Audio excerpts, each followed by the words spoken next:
Olá, meus irmãos, a paz do Senhor. Chegamos aqui em Levítico capítulo 22. Nesse capítulo vai falar o seguinte, para os filhos de Arão, são os sacerdotes, não comerem das coisas santas, das ofertas sagradas que foram dedicadas ao Senhor. Havia algumas ofertas que eles poderiam comer, mas não todas. Por exemplo, o holocausto era para ser completamente queimado. Se algum deles comesse, eles estavam então cometendo um pecado, um erro grave. A gente vai ver o que eles deveriam fazer nesse caso, tá? Vamos lá.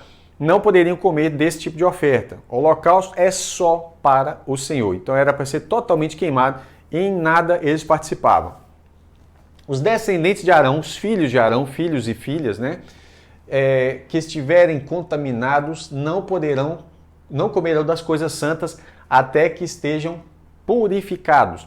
E aí, que contaminação é essa? Às vezes eles tocarem alguma coisa morta, não podia, algum tipo de animal que não poderia tocar, Eles, às vezes, tocavam ou estavam com lepra. Quem viu o capítulo sobre lepra sabe disso. Então, ele tinha que estar purificado da lepra. Ou talvez aconteceu de ele estar com fluxo, alguma coisa que deixava ele impuro. Em alguns casos, demorava muito, é o caso da lepra, até ele ser purificado. Mas em outros casos, bastava ele se banhar, e aí isso aí você tem uma figura do batismo nas águas, e aguardar o sol se pôr. Quando o sol se punha, então ele poderia participar daquela refeição, tá bom? Detalhe, nenhum estrangeiro, isso é uma regra, nenhum estrangeiro comerá das ofertas, nenhum dos estrangeiros comerá das ofertas, só mesmo o pessoal da casa de Arão. Porém, é uma regra que tem exceção. O estrangeiro servo do sacerdote, certo? Aqui não está falando do diarista, que ele contratava para fazer um serviço por um dia, por exemplo, não. E também nem mesmo um convidado do sacerdote que viesse à sua casa poderia comer da refeição das coisas santas. Porém, o servo do sacerdote que morava com ele, esse sim poderia comer das coisas santas, mesmo ele sendo estrangeiro. Olha que interessante, Vamos lá. A filha do sacerdote faz parte da descendência de Arão, ok. Mas essa ligação, com essa esfera sacerdotal, está enquanto ela tem por cabeça o seu pai, que é um sacerdote, ou o seu marido, se ele for dessa linhagem sacerdotal. Se ela se casar com um estrangeiro, que não é um israelita no caso, ela não comerá. Então ela passa a fazer parte da família do marido.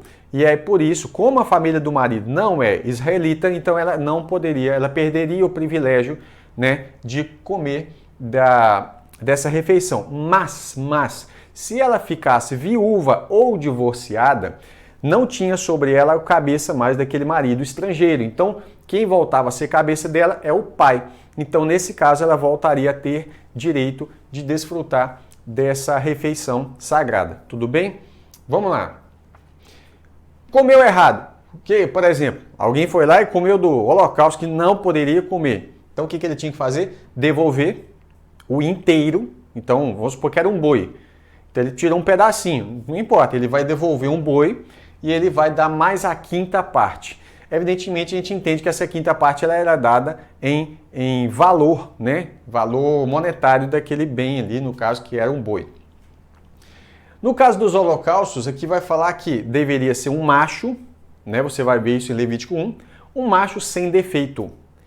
Isso aqui é evidentemente o holocausto, que é a principal delas aqui, aponta diretamente para Cristo. Um macho sem defeito, o Cristo sem defeito. Nas ofertas pacíficas, esse capítulo vai dizer só que deve ser um animal sem defeito. As ofertas pacíficas, ofertas de paz ou de pacificação, Levítico 3, Aqui você vai ver Malaquias 1, 6 ao 10. Veja bem, o Senhor está questionando o povo e diz assim: o filho honra o pai e o servo respeita o seu senhor. Se eu sou o pai, onde está a minha honra? E se eu sou o senhor, onde está o respeito para comigo? Olha aí. Aí ele fala: eu, o Senhor dos Exércitos, pergunto isso a vocês, os sacerdotes que desprezam o meu nome. Mas vocês perguntam, como desprezamos o teu nome? Olha aí. Vocês oferecem pão impuro sobre o meu altar e ainda perguntam, em que te havemos profanado? Nisto, de pensarem que a mesa do Senhor pode ser desprezada. Quando vocês oferecem em sacrifício um animal cego, será que isso não está errado? E quando trazem um animal coxo ou doente, será que isso não está errado? Ora, experimentem oferecer um animal desses ao seu governador ou ao príncipe. Será que ele se agradará de vocês? Ou será favorável a vocês? Diz o Senhor dos Exércitos. E agora, sacerdotes, supliquem o favor de Deus, para que nos conceda a sua graça. Mas com tais ofertas nas mãos, será que ele será favorável a vocês? Diz o Senhor dos Exércitos. Quem dera houvesse entre vocês alguém que fechasse as portas do templo, fechar a porta do templo, para que não acendesse em vão o fogo no meu altar.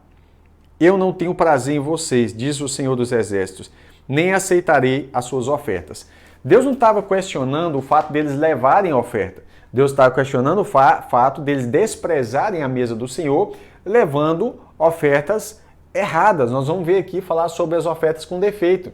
Animal cego, doente, coxo, né? Eu falo doente não no sentido de doente de não estar bom para se comer, mas doente no sentido de ter sarna, de ter alguma doença, que Deus fala que não era para ter quando oferecesse. Era para levar um animal perfeito, porque a oferta tinha que ser perfeita.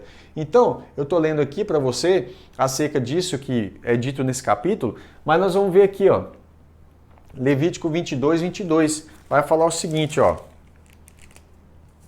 O cego, o que não era para levar? O cego, aleijado, mutilado, ulceroso, sarnoso ou cheio de feridas na pele, vocês não devem oferecer ao Senhor, e deles não devem apresentar como oferta queimada ao Senhor sobre o altar.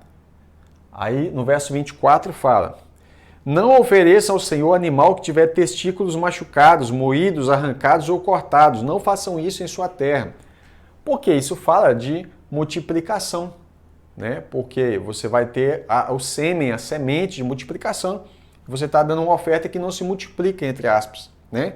E aí aqui no verso 25, diz assim, olha que interessante, aí eu já fiz a ligação aqui, ó.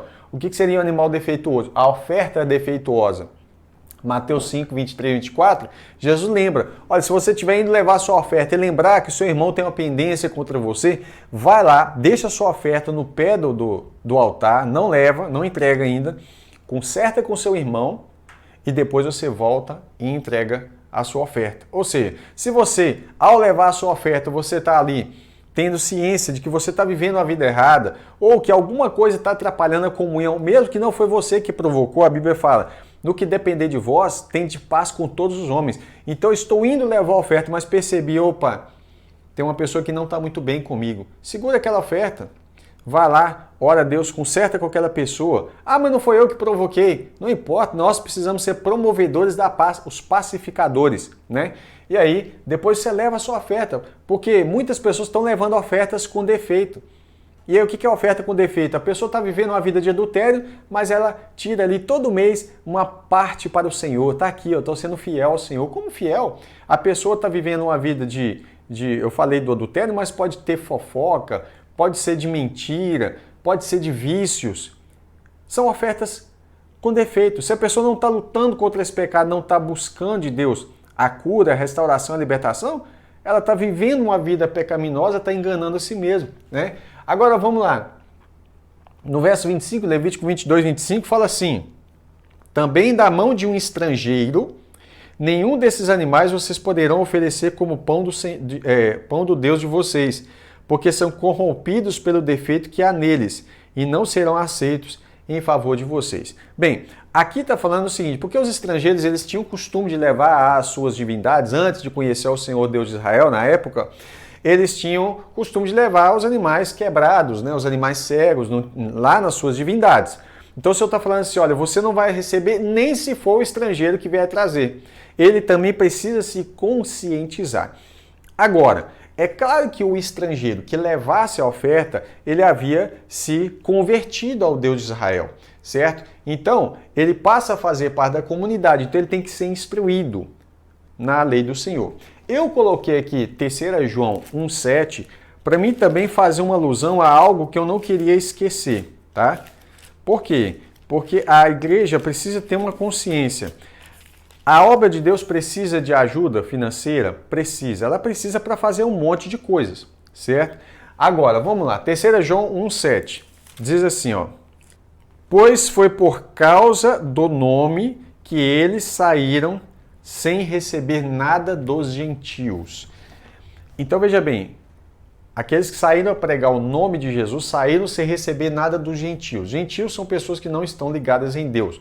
Paulo vai explicar em Efésios 2 que quando você se converteu a Cristo, você já não é mais gentil, mas faz parte do povo de Deus, ok? Então, o que está falando aqui? Quando os apóstolos saíram para pregar, quem sustentava eles era a igreja do Senhor. Não eram aqueles que não eram crentes ainda em Jesus Cristo. Então eles saíram sem receber nada dos gentios. O que eu quero ensinar com isso aqui, não é eu que estou ensinando, no caso João, né, inspirado pelo Espírito Santo, está falando o seguinte: a igreja precisa sustentar as obras da igreja.